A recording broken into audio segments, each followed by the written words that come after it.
Olá, tudo bem? Eu sou o Douglas Ferreira e esse é o Business Cast da semana. Hoje nós vamos falar sobre desenvolvimento do Piauí a partir da produção de energia, produção e distribuição de energia elétrica. Como é que o Piauí está? Está produzindo, está distribuindo bem? Fala-se muito hoje que o Piauí é um dos grandes produtores de energia limpa, energia eólica, energia hidráulica e também a energia fotovoltaica, energia solar. Mas como é que está mesmo o Piauí? Se uma grande indústria vier para cá, tem como se estabelecer? Para falar sobre esse tema, a gente trouxe alguém que conhece o ramo como poucos. Eu estou falando do engenheiro eletricista Ayrton Feitosa. Tudo bom, Ayrton? Tudo bem, Douglas? Bom dia, um prazer. Muito obrigado por esse convite. Estamos aqui à sua disposição. Só lembrando aqui, para quem não recorda, o Ayrton Feitosa, ele tem 34 anos de atuação no setor elétrico brasileiro. Por 10 anos ele foi gerente regional da Chesf aqui no Piauí. Ele tem uma vivência em grandes projetos de infraestrutura elétrica e gestão de equipes. Então ele é gabaritado para responder aqui os nossos questionamentos e fazer uma análise sobre a situação real do Piauí na parte energética. Bom, a gente queria começar pelo começo, né? Como diz o ex-senador Hugo Napoleão, vamos começar pelas coisas primeiras, ele diz assim, começando pelas coisas primeiras, né, que ele costuma dizer. E eu queria saber de você, qual é o retrato que você faz do Piauí nessa parte elétrica, energética? Então, na parte energética, nós temos um cenário que mudou a história do Piauí, um Piauí antes de Boa Esperança e um Piauí depois de Boa Esperança. Antes de Boa Esperança, nós vivíamos à luz da lamparina, com poucas termoelétricas instaladas em algumas cidades do estado. E eu me lembro um pouco disso. Tá certo. Eu me lembro, eu estou com 64 anos e outro dia eu estava falando com um amigo que eu morava ali na Zona Norte, na Vila Operária, e a energia só ia, salvo engano, às 8, 9 da noite. Isso. Aí desligavam a termoelétrica da Cepisa, né? Isso. E aí a gente ficava no escuro. Quando houve a Boa Esperança, foi que a gente passou a ter esse fornecimento de energia elétrica nesse modal hidráulico, né? Como é que chama? Exato. É hidráulico mesmo? Exato. Então, aí a situação mudou, tudo modificou.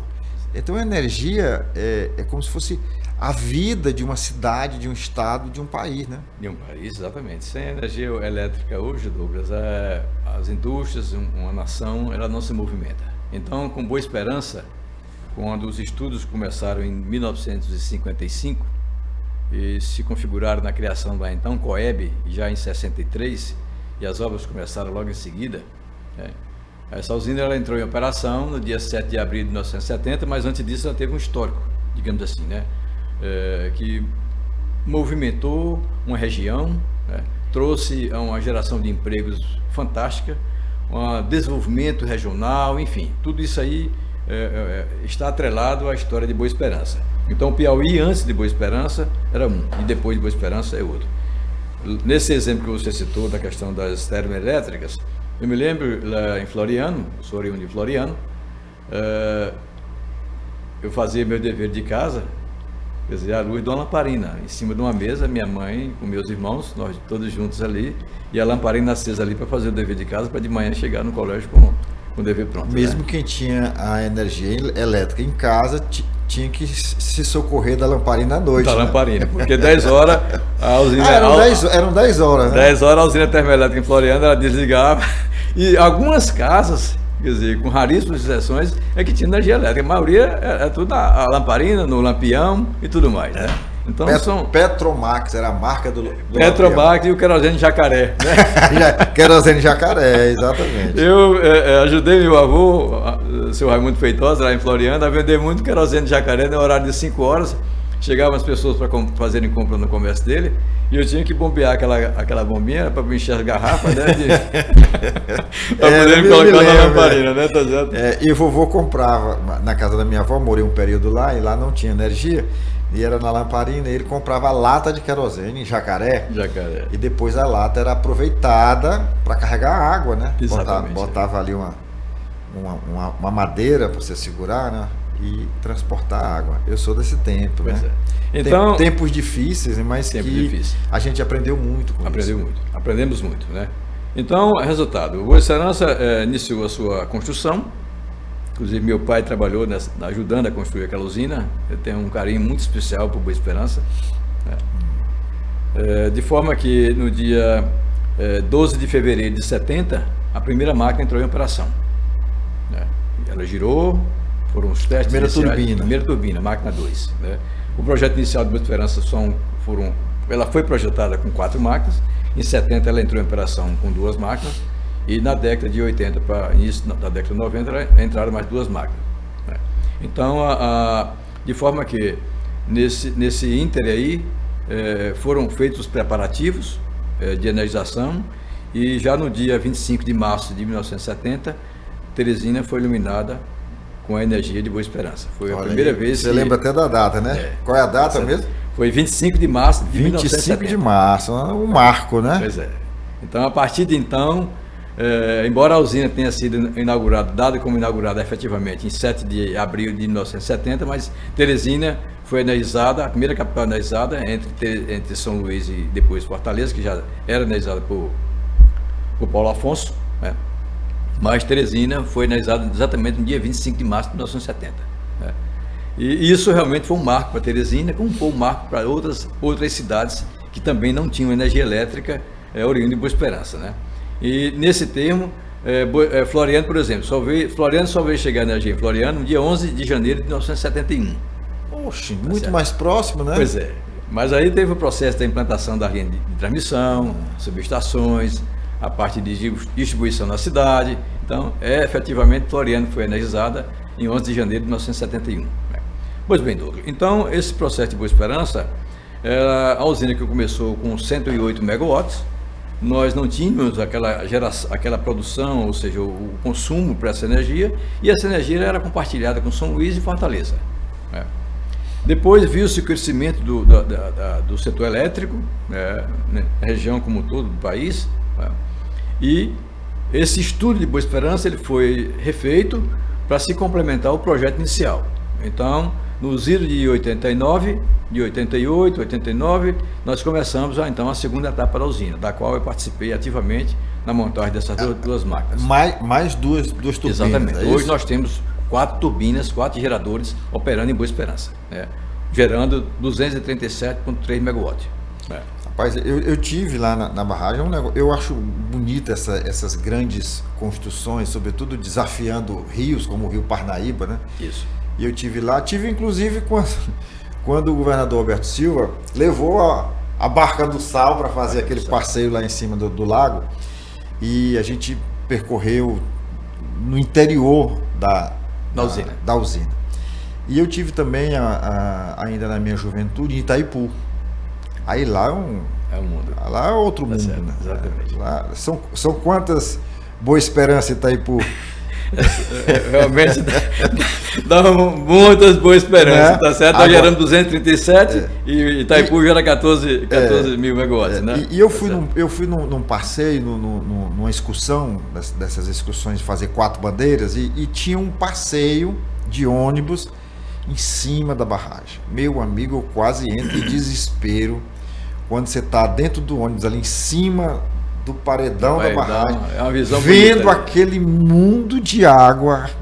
Você começa a pensar bobagem, começa a ficar com medo, a suar, mas enfim, venci o medo e fui e adentrei também, porque tinha uma parte que você vê a usina lá, a turbina rodando. É impressionante assim, a engenharia, né? Engenharia brasileira, né? Engenharia brasileira. Eu tenho realmente uma paixão por tudo que eu fiz ao longo desses 34 anos. E uma comunhão de engenharia ali, porque tem a tua parte, que é a parte elétrica, mecânica, e tem a parte mecânica civil, e tem a civil, né? Civil, exatamente. É uma conjunção ali. Uma conjunção. Essas experiências de usina, além de Boa Esperança, depois que eu fui admitido na empresa, tive uma experiência em Boa Esperança, tive uma experiência em Sobradinho, na Bahia, passei 5 anos na usina de Sobradinho, fantástico também. E no Complexo Paulo Afonso, onde eu passei 11 anos, onde eu atuei também nas usinas de Luiz Gonzaga, que é Itaparica, e Xingó, que foi a última usina que a Chess construiu no Rio São Francisco. Então, essa minha vivência com usina realmente me faz apaixonado quer dizer, por uma usina hidrelétrica. Tá certo? Agora, deixa eu tirar uma dúvida com você, Ayrton.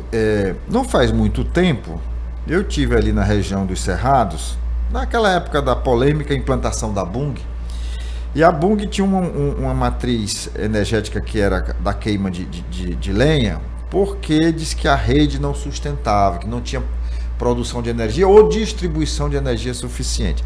Isso está superado hoje? Teoricamente, sim. Ou seja, antes quando nesse problema da Bunge, a Chesf teve uma participação importante, já na minha gestão, onde nós energizamos a subestação de Eliseu Martins. Então, todo aquele trecho ali, ele era alimentado por uma linha de subtransmissão de 69 kV, que já estava esgotado toda a margem de atendimento energético. Então, naquela época não tinha suporte mesmo? Não tinha suporte. Então, depois da subestação de Eliseu Martins, sim, nós tivemos uma melhoria da qualidade de energia fantástica. A Bung ela foi alimentada por uma linha expressa, ou seja, derivada dessa subestação, e isso melhorou fantasticamente. Só que não parou na Bunge. O crescimento industrial ele continua. Tá certo? E nós temos que pensar em termos de Piauí, quer dizer, de dotar o Cerrado de novas linhas de transmissão em 230 kV, em 500 kV, em melhorar a infraestrutura elétrica, embora já tenha sido melhorada depois de Eliseu Martins, que hoje nós temos uma interligação com Gibués, que também era já no final do estado, atendido por linhas de 69, que já chegavam a energia de qualidade, quer dizer, com uma qualidade bastante comprometida. Depois da interligação de São João do Piauí com Gibués, numa tensão de 500 kV, de lá nós interligamos Gibués, Bom Jesus e Eliseu Martins. Então, todo aquele eixo ali do sul do estado, ele passou por uma fantástica revitalização da qualidade de energia, que permite hoje a instalação de novas indústrias, certo? E que, além disso, nós precisamos continuar investindo em novas linhas de transmissão. Agora, não dá para se pensar em desenvolvimento de um estado, de uma região, sem energia, né? Sem energia, não podemos pensar nisso. Ou seja, não tem a menor condição. Nós temos que trabalhar, o estado do Piauí precisa trabalhar nesse cenário de conversar com o governo federal, de mostrar a importância da construção de novas linhas de transmissão no estado, para fomentar esse desenvolvimento industrial, de implantação de novas indústrias e também fomentar a instalação de novos empreendimentos de geração, sejam eólicos, sejam solares. Bom, você tocou num assunto legal aí, que é a questão do eólico, do solar e da energia hidráulica lá da usina de Boa Esperança, que hoje nós podemos dizer que estamos autossuficientes na produção. Na produção, sim. E na distribuição? Na distribuição, na parte... Você já começou a falar aí no assunto, mas eu queria que você fosse mais enfático nessa questão. Onde é que estão os gargalos? Pronto, nós temos dois cenários. Um chamado sistema de transmissão, outro chamado sistema de distribuição. Quando se fala em sistema de distribuição, é um sistema que está, ou seja, sendo gerenciado pelas concessionárias estaduais. No caso particular, pela concessionária que tem a concessão de distribuir essa energia no estado do Piauí. Então, esse nível de tensão vai até 138 kV, do 220 na tomada que nós temos em casa até 138 kV. Nessa parte de distribuição, o estado realmente tem avançado, tem tido grandes melhorias. Tá certo? Na parte de transmissão, que enseja a instalação de novas plantas de geração solar e eólica, é nisso que a gente precisa trabalhar. Hoje o estado, nós temos em termos de potência outorgada, que é aquela potência que foi autorizada pela Agência Nacional de Energia Elétrica a ser instalada no estado. Hoje nós estamos no ranking nacional, o Piauí está em terceiro lugar no ranking nacional. Em capacidade de produção. Em capacidade de produção. Só que em capacidade e na parte de fiscalização, potência fiscalizada, que é aquela energia efetivamente gerada, nós estamos em sétimo. Tá? Por que isso ocorre? Isso ocorre porque nós estamos estreitados, digamos assim, pela falta de linha de transmissão para escoar, ou seja, escoar a energia que esses projetos irão gerar. Então, esses projetos ainda estão, digamos assim, no projeto, porque não tem como escoar. E um exemplo claro que eu quero lhe dar aqui é o fato da usina de Taueiras, tá? Que fica no município, que ficará no município de Floriano. Será uma das maiores usinas aqui. Você está falando daquelas 5 usinas que serão implantadas no Rio Parnaíba? Não, estou falando de usina, no caso, solar. Solar. Tem um projeto solar para Floriano, da ordem de 1,3 gigawatt, tá? E que esse projeto está limitado a sair do papel em função de não ter como escoar essa energia lá.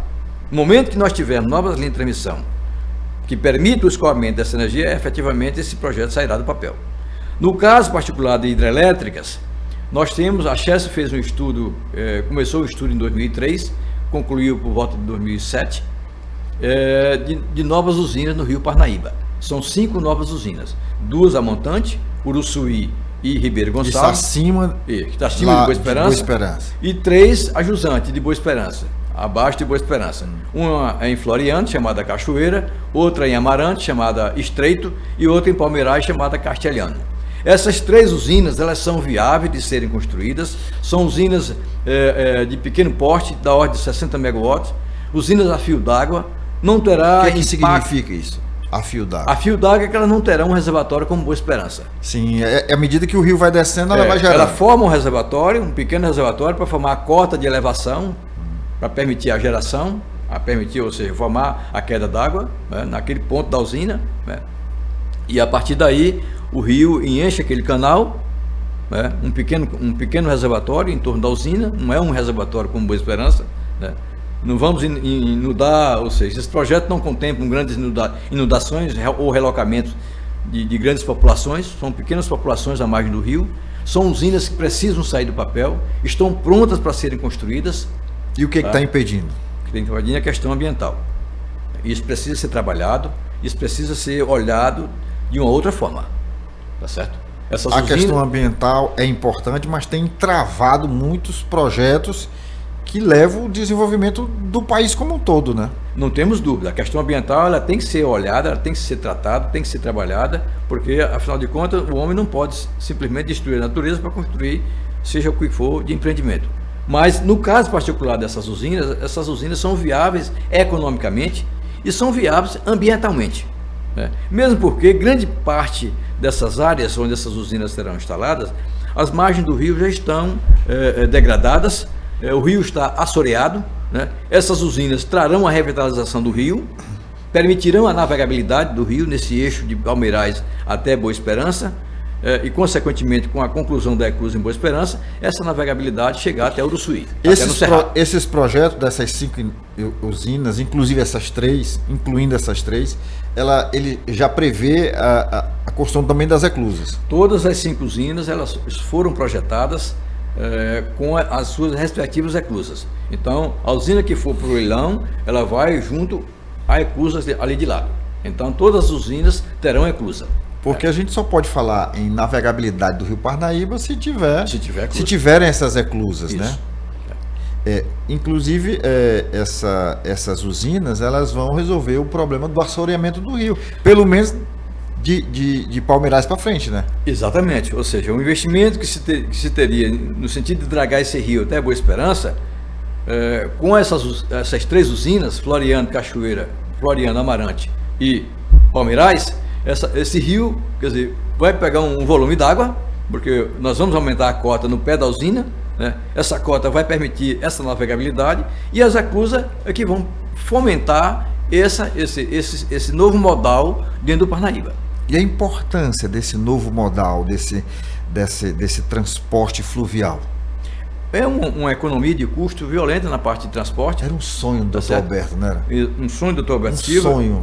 Quando se falou na questão da Barca do Sal, quando eu estava em Boa Esperança, eu passei noites e noites, por orientação do então gerente regional da Chesf aqui, Milton Florencio Ora, de que nós tínhamos que dar, os engenheiros da Chesf tinham que dar todo o apoio necessário à construção do barco. Então, nós tínhamos um engenheiro de plantão de dia... Ele foi desmontado, né? Ele foi desmontado depois. Foi desmontado, de Parnaíba para lá. Foi. Tá certo? Desde como é que chama onde fabrica navio? Do estaleiro, né? Do estaleiro lá de Parnaíba até Boa Esperança. Foi transportado em carretas e lá ele foi montado. Eu acompanhei toda a montagem dele até ele sair do estaleiro para dentro do reservatório, né? Eu soube que pelo menos uma daquelas embarcações estariam hoje sendo utilizadas na pesca no Pará. No Pará. Né? Exatamente essa que foi. E muita gente me pergunta, qual foi o destino da Barca do Sal? Eu digo, das 2 eu não sei, mas uma foi vendida para o Pará, né? Pois é. Eles tiraram uma do do reservatório, colocaram no rio e essa foi que foi vendida. Daqui eu não sei como é que fizeram. Pois olha, inclusive eram embarcações, aliás, chamar de barca na presença do Dr. Alberto era uma afronta, né? Uma afronta. Ele chamava, era navio do sal. Navio do sal. E eram navios, eram embarcações assim, bem modernas para a época, né? Bem modernas. Estão sendo utilizadas na pesca no Pará. Isso foi informação de uma pessoa, de um amigo meu que... Eu tenho essa informação também. Também, né? É. Bom, a gente está falando aqui de muitas coisas em relação à energia, porque a energia, eu volto a repetir, ela é fundamental para o desenvolvimento de qualquer região, de qualquer estado. Sem energia, como é que vai rodar, como é que vai girar a indústria, né? Exatamente. E a Chesf tem uma grande participação no desenvolvimento industrial do Piauí, com os investimentos que aqui foram feitos e continuam sendo feitos hoje, atualmente, né? De forma que hoje no estado só a Chesf tem da ordem de mais de 2.200 quilômetros de linha de transmissão. Isso é fantástico. 2.200 quilômetros? Que envolvem mais de, ou seja, cerca de 11 empreendimentos, Guadalupe, Teresina, Piripiri, Pixo, né, e Eliseu Martins. Então, a estrutura elétrica do estado, ela está bem representativa, né? E depois da Chesf, vieram outras empresas também de grande porte, que instalaram-se em Giboés, em Bom Jesus, enfim. Hoje o estado está bem mapeado eletricamente, mas precisamos continuar investindo, Douglas, nessa questão da transmissão. O estado tem um potencial imenso na geração eólica e um potencial imenso na geração solar. Então, nós precisamos aproveitar essa infraestrutura, sermos o protagonista, digamos assim, de plantas solares e plantas eólicas, né?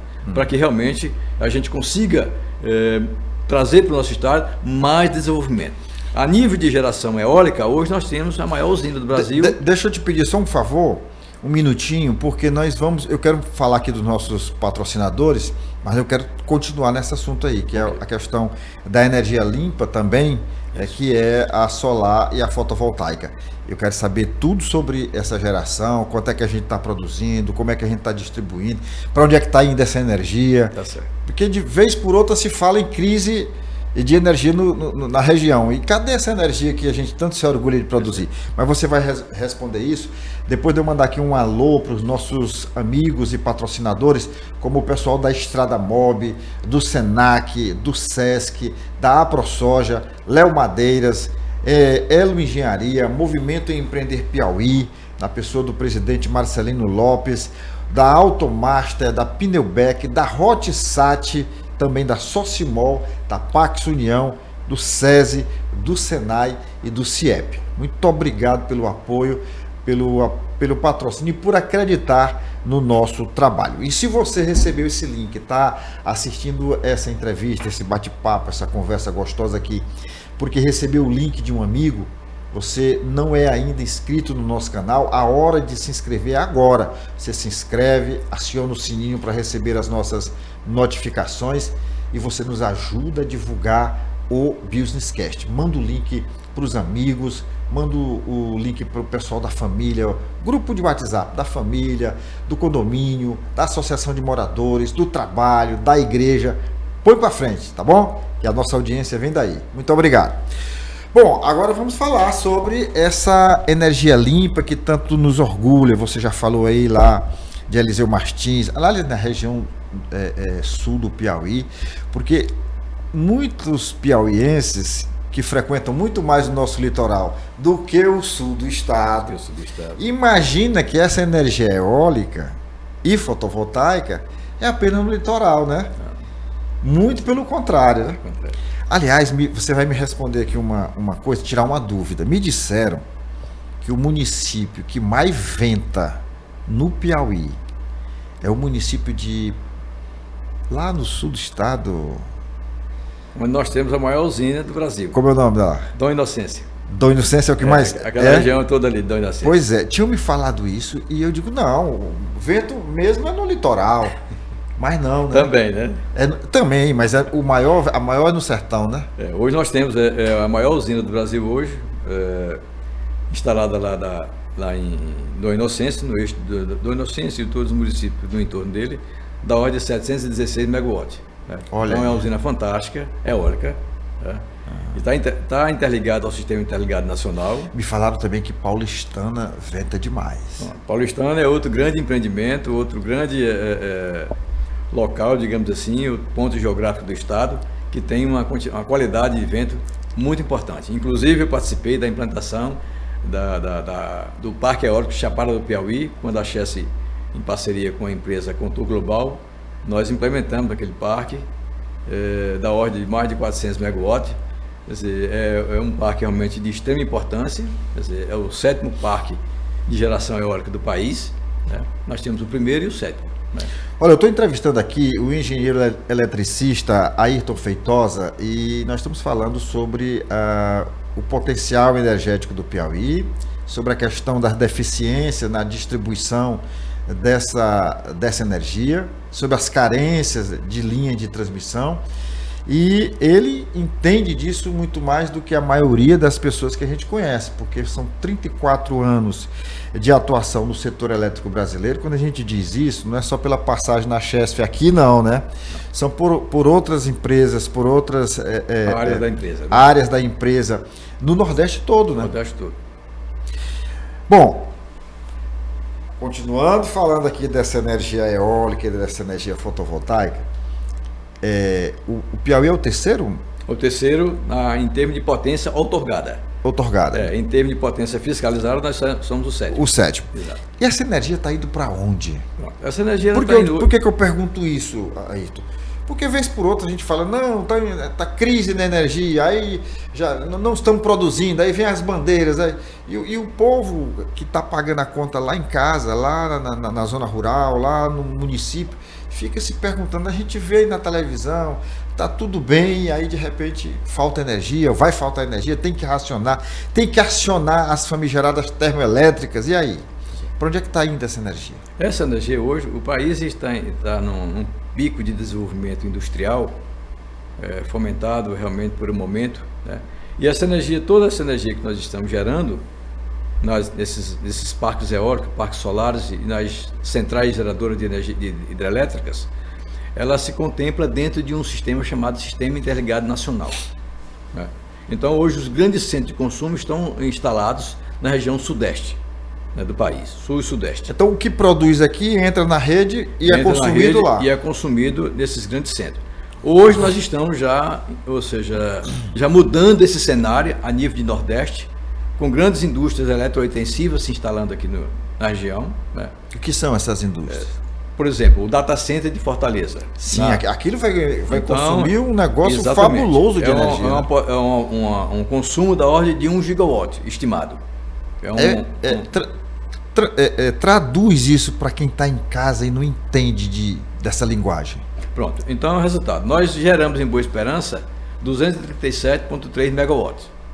Imagine você multiplicar isso aí por 4 Boa Esperança, 4, 5 Boa Então, Esperança. só um data center vai consumir cerca de 1 giga. Vai consumir 4 vezes o que se produz em Boa Esperança. Em Boa Esperança, tá certo? Então é o resultado. São indústrias importantes. Cada momento da história tem um cenário favorável à implantação de determinado tipo de indústria. Se nós saímos lá da tecelagem, quando Delmiro Gouveia, ou seja... Que aliás dá nome a uma usina, né? Exatamente. Quando Delmiro Gouveia chegou... Pernambuco, né? Em Alagoas. Alagoas. Na cidade de Delmiro Gouveia. Quando ele chegou lá, que viu a cascata, a cachoeira de Paulo Afonso, e ele teve a ideia de implementar uma usina de tecelagem lá na cidade da Pedra, chamada, que depois passou a ser chamada de Delmiro Gouveia. Quer dizer, foi um visionário para aquela época, porque ele precisava de energia e não tinha de onde tirar. E foi um empreendimento privado, né? Foi um empreendimento privado, né? E a partir daquela ideia, foi que a Chess foi criada e se transformou na grande empresa, na fantástica empresa que ela é hoje. Só uma dúvida. Eu vi outro dia um documentário sobre esse empreendimento do Delmiro Gouveia e mostrou lá umas fotografias antigas, bem do início. Aquele tipo de usina, como você falou, era fio também, né? Era fio d'água. Na realidade, ela pegava uma tubulação que foi instalada na área da cachoeira, E a água entrava na tubulação e levava a água, direcionava a água para as turbinas. Né? Gerando energia para a indústria dele. Para a indústria dele, né? Então nós saímos de um ciclo da indústria da tecelagem, passando por um ciclo de uma indústria mais eletrointensiva, automobilística, e hoje nós chegamos nos grandes centros, quer dizer, nos grandes indústrias de eletrointensiva, como o data center, como os centros as plantas de hidrogênio. Essa energia consumida no data center é por equipamentos elétricos ligados ou é por questão de refrigeração disso? É um conjunto como é um conjunto, é um conjunto. É o consumo, ou seja, a potência instalada que vai ser necessário para atender aquele empreendimento. Tá? Mas produção para isso nós temos, né? Temos sim, dá certo, temos sim. E isso é importante você falar em data center, Douglas, porque, por exemplo, nós precisamos repensar investimento no nosso estado. Nós temos aqui em Teresina, hoje, 3 subestações da Chesf, que permitem a instalação de grandes indústrias eletrointensivas, que a gente precisa buscar esse processo para cá também. Mostrar essa capacidade que nós temos aqui ociosa, né, nas subestações, principalmente na subestação de 500 kV. Né.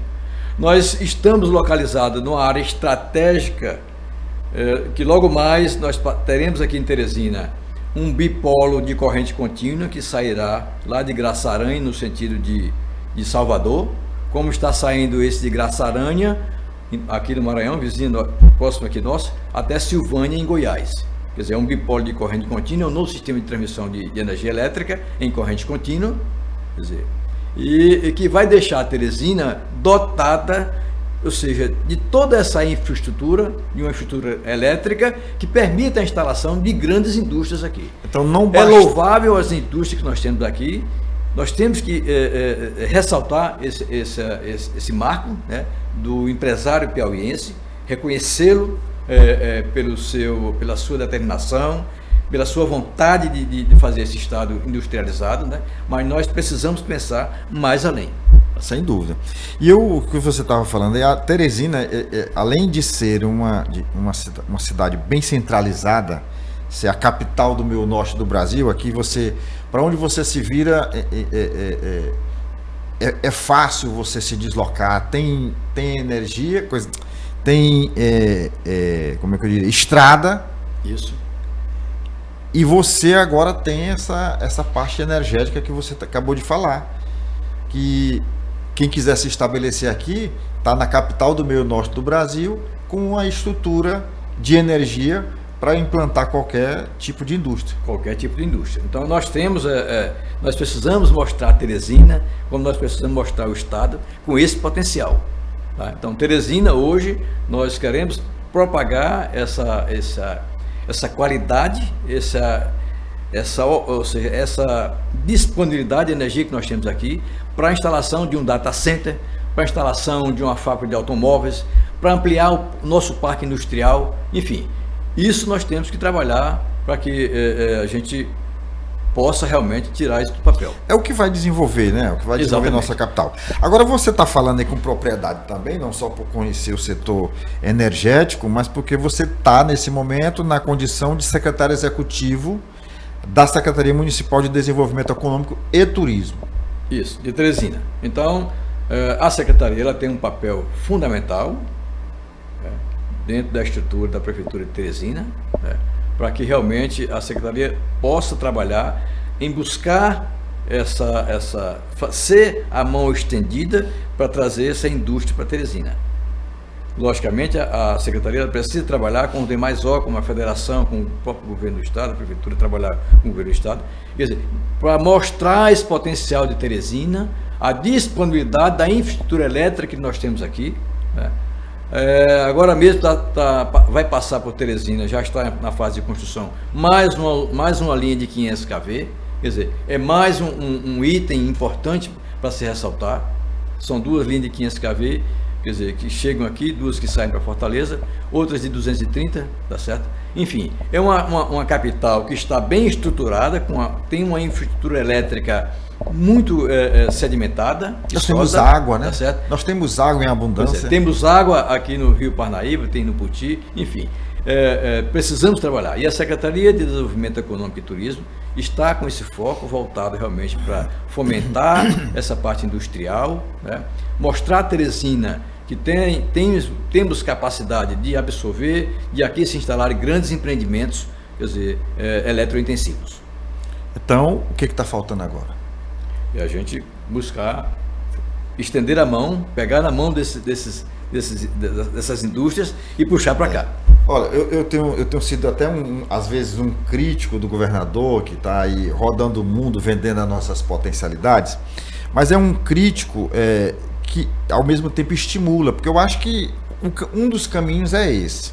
O que me entristece, às vezes, é que quando a gente vê aqui do Ceará o data center, como a gente tem conhecimento que está chegando aí, e outros empreendimentos, quando você vê no Rio Grande do Norte, quando você vê no Maranhão, e no Piauí não está chegando nada. Eu fico me perguntando onde é que nós estamos falhando, porque já passou da hora.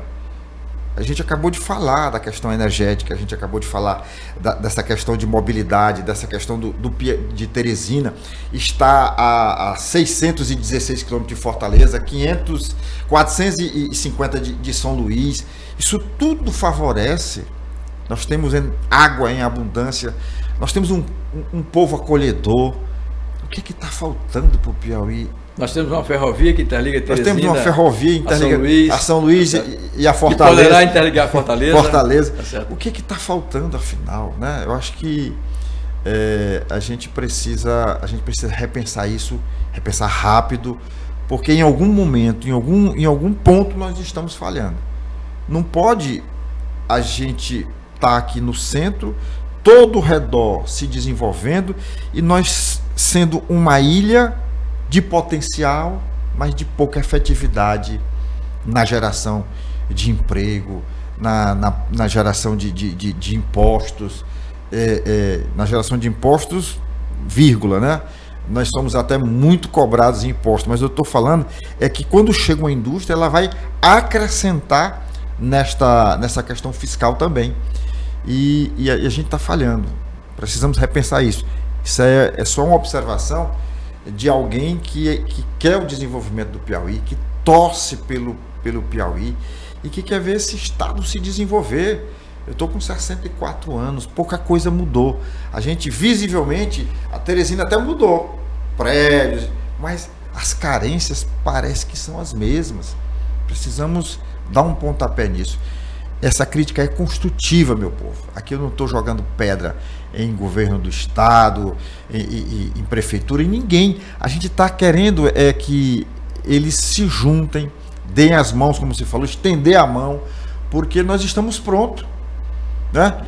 Nós estamos prontos. É como aquela noiva, de que Teresina é uma noiva, né? Teresina é uma noiva vestida de véu e grinalda esperando o noivo, rapaz. Né? Não pode ficar no altar muito tempo não esperando, não. Nós precisamos crescer, nos desenvolver. Então, assim, a gente faz críticas, mas não é com o sentido de destruir, de menosprezar, não, é o contrário.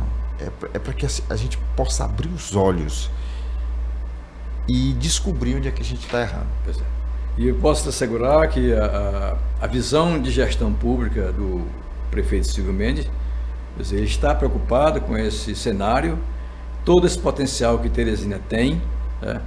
E ele está determinado a gente mudar, ou seja, a prefeitura mudar esse cenário, né? Então, eu acredito a determinação dele, a orientação que ele tem passado. Do prefeito Silvio Mendes, ele já provou aí por 2 mandatos que gosta de trabalhar, que conhece a cidade, as carências da cidade.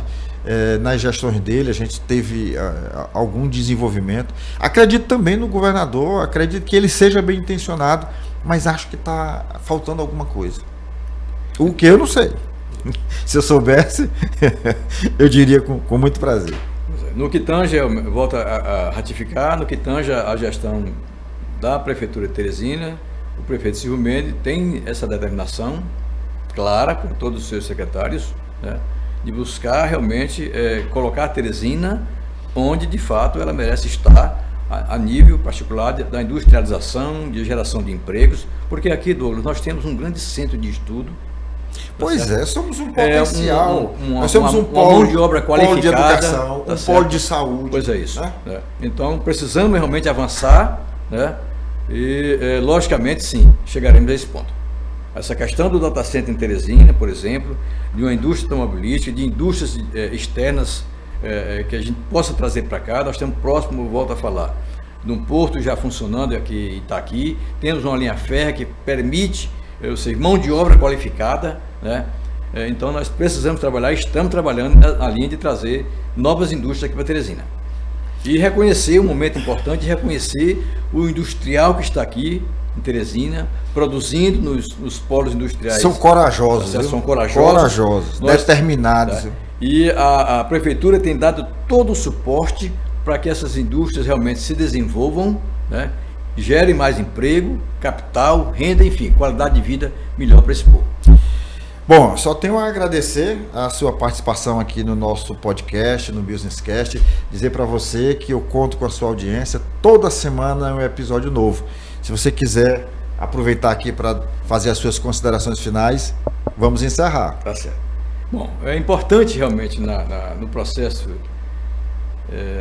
de trabalhar esse cenário que nós discutimos aqui do setor elétrico, nas indústrias, a capacitação das pessoas, né? Da mão de obra qualificada, né? Para que a gente, Teresina, esteja cada vez mais preparada para isso.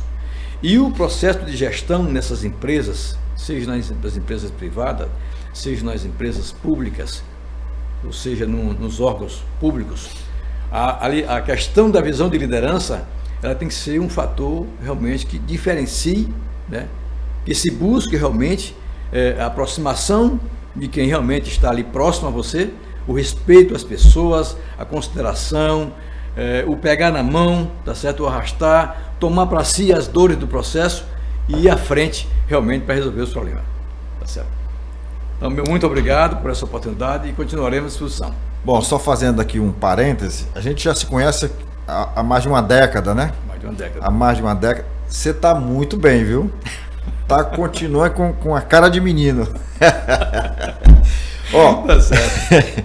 E também, você citou a sua idade, eu não posso ficar. Depois dessa, eu também estou com 64 anos. Viu? Olha aí, tá melhor do que eu.